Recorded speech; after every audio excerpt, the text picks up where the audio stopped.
und herzlich willkommen in Berlin. Ich werde Thank you and welcome to Berlin. I'm not going to speak in German. I've actually forgotten my German. I used to be able to speak it when I was young, and I'm going to change into English. To Berlin. My name is Arnaud Masson. I am the Chief Operating Officer of voyagesncf.com. So I guess I need to give you a few words and a few credentials about who we are and what we do on the French and European market. So we are originally a French group, obviously, the equivalent of Deutsche Bahn, as you probably all know, on the French market. We are a global rail expert, and we see ourselves as an expert in e-tourism. We are the #1 travel e-commerce website in France, the #1 e-commerce website in France as well. And we have 12 million unique visitors per month. We are also just to give you a volume of how many trips we sell 83 million trips all over the world in a year, which at peak times is the equivalent of 40 tickets a second when we open, for instance, sales for the holiday period. But we see ourselves as much more than just a train ticket distribution website. We actually want to be a digital travel companion. This is the ambition of a very old lady like SNCF after all these years, and I will go through the journey with you, but this is very important to understand that if you position yourself as a website that wants to offer more than just train tickets, then you are on a pretty good position to start your digital journey. We sell, obviously, in different areas, of course in France, which is our core market, but all over the world we have two brands, voyagesncf.com and Rail Europe, which is selling in overseas markets. And we have also B2B operations. We are not only going direct with our websites, we have the B2B operation, which sells for around 500 million euro business a year. We are also very digital, or we are pleased to be quite digital, quite mobile, because we are selling 63% of our tickets on mobile devices. And last year or the year before, our customers downloaded 15 million apps. So when you have such volumes, then what is your challenge? What is your sort of ongoing challenge? And I would say in this room, having heard what the previous guest said within their startup spirit, also to keep that startup spirit when you are quite big in terms of volume. Well, our challenge, and I think this is our common challenge here in this room today, is not to sell or just to provide like a digital distribution platform. It's just to give more. We want to give emotions like joy. We want to give things like simplicity. And this is really hard to do on a constant basis when you are having 300 engineers working on your devices, when you have 15 what we call feature teams. We actually work like startups within the group on each segment of the customer journey, on the customer path, in order to think the improvement that you can bring to customers. In other words, what we want to do is to go from e-tourism to smart tourism. Because for us, we define, and we've started in 2000 with a pretty good website, but having a pretty good looking website is not enough anymore. Everyone, or almost everyone, can do that. So you need to inject additional features. You need to adapt and adopt the new technologies within your features and within your platforms. And this is something that I will go with you through, and let me introduce you to the different stages of that journey for someone like us who are managing millions of tickets every year. So any business can do that, we think, and I will give you an example of this. If you, for instance, choose a French city where you can go from Paris. I don't know, anyone? Any Lyon? Okay, good example. So if you go on our website, obviously you are doing a Paris to Lyon search, and bang, you've got a lot of frequencies every day, and you can choose your high-speed train for Lyon. So that's one example. And for people like us, executive and working, coming here for business reasons, that would be more or less enough. With, of course, the nice apps, everything that is going with that, which is convenient for people traveling quite fast and quite frequently. But now, imagine that you are put yourself in the shoes of a 19-year-old student, and he's doing the same search. What he actually needs is not the same thing that the senior executive team looking for Paris to Lyon. Of course, he needs to go to Lyon, but maybe he would like to have some alternative choices. Maybe it would be interesting to offer him something a bit slower, maybe some stops in between, but at a lower price. And this is our aim is to identify the right customers, to put and to offer the right product at the right time for the right customer segment. Because wouldn't it be nice to have a bit more money to spend on the Saturday night out with your pals in Lyon, rather than putting that into the high-speed line? So this is something that we need to understand as a trade-off, to put exactly the right offer to the right person at the right moment. And this is quite a challenge, as you probably all know. And this is why we want to do that. We need to do that by co-constructing these features with the people that we are working with. To co-construct the offers, well, we need to actually ask the customer what they want, and it was exactly the same message in the previous presentation, and that's what we're doing with our people, listening to customer, and believe me, it's quite a challenge when you have operations of this size to actually take into account customer feedback. Just to give you an example, we had 300,000 people that volunteered in order to be beta testers from the current website that you can see on the French railway at the moment. And we took 18,000 feedbacks from customers in order to deliver the current presentation of our website, and it's quite important to have that capability to hear what your customer have to say about your operations and your mobile and digital devices. We've also introduced sometimes features that not that complicated and that we wouldn't have been able to think about if they hadn't told us. For instance, on our V.app, we've introduced the ability, we've accelerated the ability to book a seat for your pet, because this was something that was asked to us. We've also changed the pictograms of the seats that you are choosing, because they didn't really understand what they were buying. And just by adding up a little pictogram on the website, this was actually something that made more sense for them. So these are little tweaks that they are capable of giving as a feedback to you that is very important to capture. And of course, our customer service team are also here to get feedback and push it through the feature team so that they can receive on a constant basis throughout meetings that we call the love teams, because this is where we receive what we consider love from the customer, because this is feedback, good or bad. Bad feedback is actually an act of love, because it takes time to give you some example of what went wrong with the booking process, and this is what we take seriously into account in order to put improvement into the features that we are developing. Okay, so these are principles.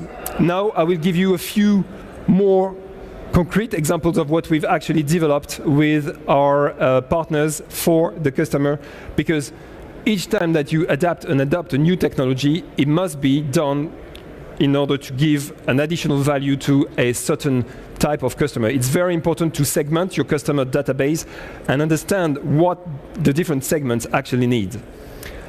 Facebook Messenger. We've been the first in France to introduce this Facebook Messenger in conjunction with our operation in order to give the ability for customers to book tickets, to receive the confirmation of their bookings and the details of their trips, platform number, seat number, directly on the social media channels. Because now social media are actually an extension of any brand website. We need to be there. We need to be where the customer segments are, and of course, for the youth, but not necessarily only the youth, but especially for the youth segment, you need to be on social media and on Facebook in particular. So we've developed that application so that they could receive everything they needed about their trips on their Facebook Messenger in a channel that they are comfortable with and they can use on in a very easy way.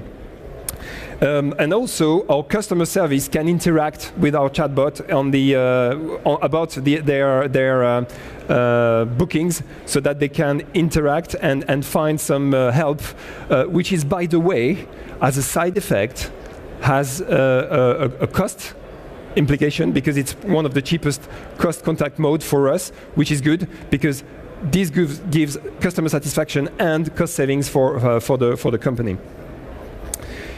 Very quickly, another example of what we've done with a different partner. We've developed with Microsoft Outlook 365 the ability to book directly on your agenda and calendar, because what people want today is convenience. So you don't want to hop on from different pages and do a lot of clicks in order to get to the booking process that you are aiming for.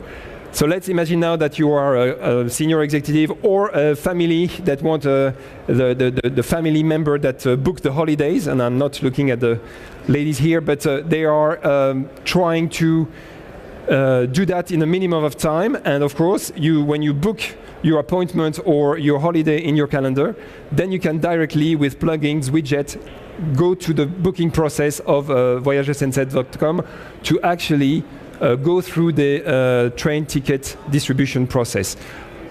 Again, this is the occasion for us to be where people are and not to wait for people to come on our website.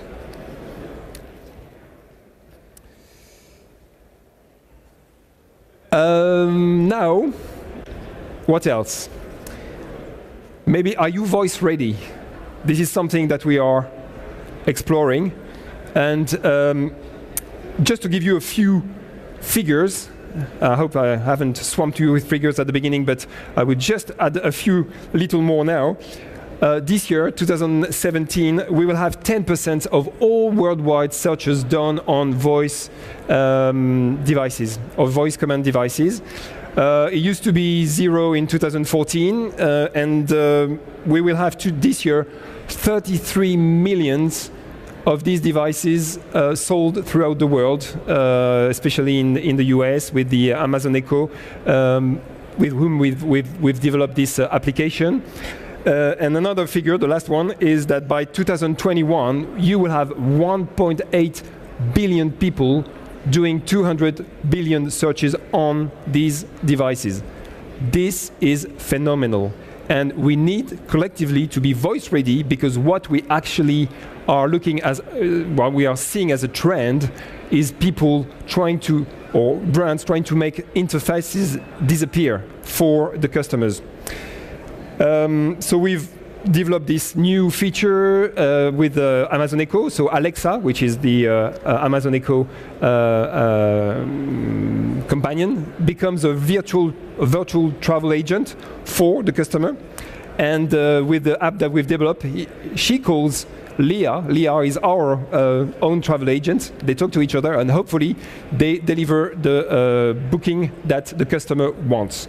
But rather than talking you through a long explanation of what Alexa and Leah discuss, I will show it with a video. Alexa, start Leah.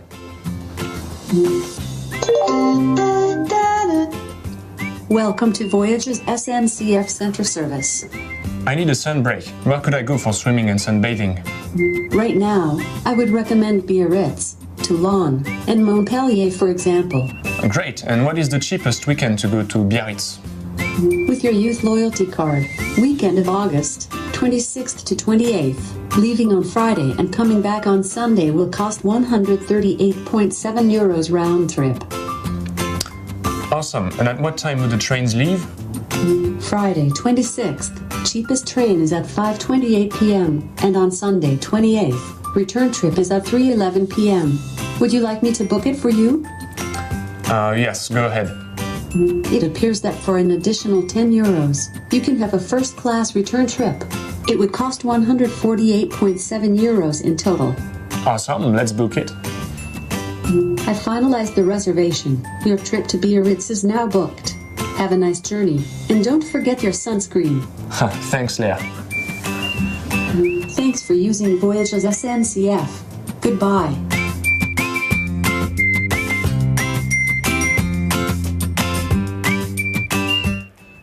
So this is what we think the future looks like. So this is actually at R&D phase, and what you've seen, the guy you've seen is one of the engineers that actually developed the app to connect with Amazon Echo, and I'm sure that it's going to be the real future of booking for the travel industry. Now we are coming to VR, but before talking you through VR, I just wanted to give you a quote from Woody Allen first, when he says, "I hate reality." But actually, this is still the best place to get a good steak. Well, if you apply that to the tourism industry and to the travel industry, I think that virtual reality might be, in the coming future, one of the best alternatives to actually booking in the real time the train or airline or whatever booking we need to make. Because this is a very convenient way to actually showcase an hotel, a travel, whatever in our industry we are happy the customer to look at. And also we'll just give you a few images of actually what's going on when you are putting those masks and looking at the various things that you can choose with virtual reality mask. So you saw the little icons, and you can actually select the point of interest. For instance, we've developed that with the Lyon Tourism Board, where we've developed this application where you choose the point of interest, and it presents you the different point of interest. And virtually, this is the virtual reality discovery of the region, of the country, of the city. And once you've decided that your enriched experience of discovering this city is good for you and you want to go there, then we've added the train booking process. So you actually literally can book in a blink of an eye, because you look at the train fares, you select the different fares that are available, and then you can finalize your booking with your mask. So this is obviously another example of what virtual reality brings to our industry, and I think that what can actually bring to our common industries in the coming future. I will stop the. So let's wrap with this, and at Voyage SNCF we believe in smart tourism. Again, when you think of the heroic times of the steam trains, which goes with the guy behind the counter giving a paper ticket to a customer, and with the first introduction of the high-speed trains, with the automatic vending machines. By the way, the two distribution modes are still here today, so it's just adding up, it's not making things disappear. Now, when you see of what's coming next, and this is just the beginning of actually the revolution that is going on in our industry. Well, you think that we've got a lot of work to do, but also it's very exciting because there is a big journey ahead of us. And what a journey. Within all, in the middle of all these changes, we still believe that we've got the three core principles that I've tried to present to you, which are and that we follow, which are we need to give an enriched experience beyond the just core process of delivering the ticket. Otherwise, it doesn't work. You will have thousands of people that will be able to copy you, potentially in a better way. So enrich the experience for the customer. You need to learn from the customer.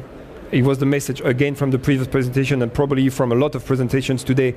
We need to learn, we need to anticipate, you need to sometimes do something quite unusual, talk to them, gather and actually hear what they have to say, and adapt and adopt the best and newest technology to the benefit of the customer. Don't try to replicate. See what's actually working on a particular industry and try to make it your own on your booking process, on your own device, because this is what actually customers want. They want to use something they are familiar with. So this is what we do, but again, we are convinced that all in this room, we can be doing the same thing to the benefit of our customers. Thank you.